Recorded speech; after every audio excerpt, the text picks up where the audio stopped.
Hello to all my friends out there. So I'm doing a video on 10 prepper suggestions. And so I bought this diet lemonade. You know, this is not the cheapest stuff I've ever bought. I paid $5 for 12. So I'm going to be finding some cheap ones. Okay, I'm just going to start out. There's going to be 10 of these. One, a lot of older women are ending up homeless. And it's not pretty out there, you know? And so let's say you're an older woman, and you know there's even the slight chance something like this would happen to you. The thing to do is you want to be affiliated with a church that is going to help you. That's your safest bet, like the Adventists, like the Catholics, like the Mormons. And you might be saying, I'm not a religious person. Well, that's okay. Are you a homeless type person who wants to sleep out in the cold, or do you want to be practical? If you're really a poor older woman, when these prices start going up, you're going to be at risk. I told you I had the knock on my door. The owner wants his apartment back. They cared less. I could have ended up homeless. I very well could have. So now point number 2, make sure you can trust the people you rent from.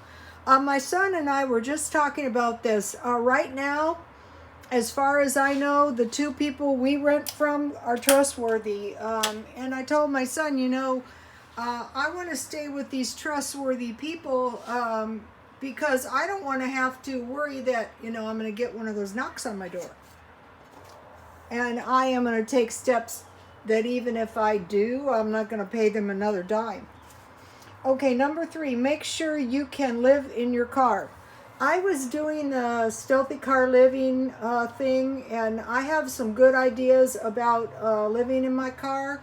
But if you're living in one of these areas that is affected by these disasters, one of your best resources could be your car to get you out of the area and that you could stay in. Another good thing about a car is it can drive you across the country in a couple days.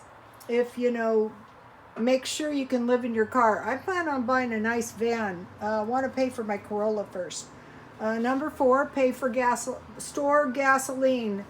You know, your car is not going to be doing you any good, your truck, your van, if you don't have gasoline. So, you know, you want to get some of those big cans and store some gasoline, enough to get you far away if you had to evacuate. 5, store canned beef, ham, and tuna. Tuna is the cheapest. I would start with tuna. Beef is nice because that canned beef, you know, can be made into like some beef stew, or some barbecue beef sandwiches, or some beef tacos, or some rolled tacos.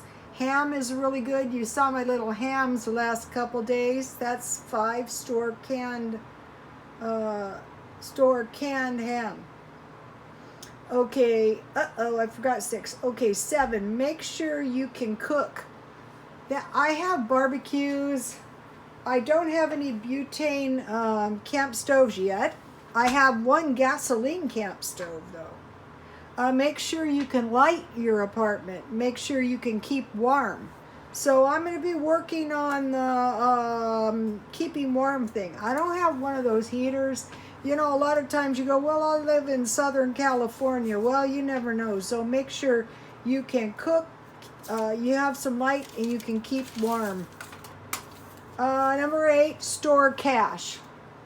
You know, one of my brothers lived up in the North County, and the big fires came, and you know, he got to the bank first thing in the morning, and they let him in, and they closed as soon as he left, and he got cash, and he got out of town. 9, okay, 9, this is a really important one. Store rice, beans, and oil, and salt and pepper.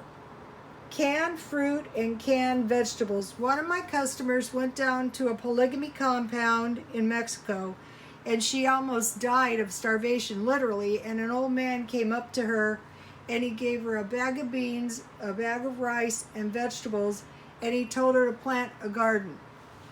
Okay, spring is a long time. But if you have rice, you can use your rice like bread. Beans, you can cook beans if you have oil, salt, and pepper. You need oil with your beans. And then if you have fruit and vegetables and you have rice and beans, you can survive.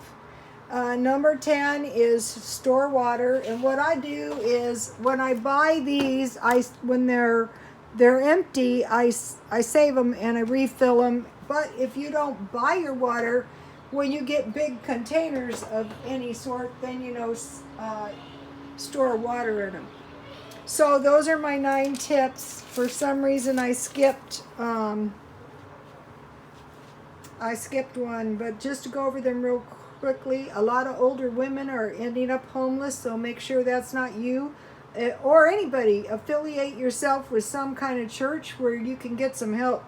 2, make sure you can trust the people you rent from. 3, make sure you can live in your car. Make sure you know how to do that. 4, store gasoline, because, so you can evacuate if needs be. 5, store canned beef, ham, and tuna.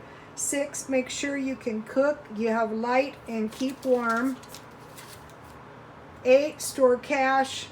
9, store rice, beans, oil, salt, pepper, canned fruit, and canned vegetables. My friend worked for... it was one of my hair clients. She worked for disaster preparedness, and this is what they would make is beans with a little oil, like pinto beans, salt, and pepper, and store water. Food, water, gas, and cash. Okay, those are my 10 prepper tips. I have a lot of new prepper followers, and welcome to all the prepper followers, and I follow a lot of preppers. So God bless you all.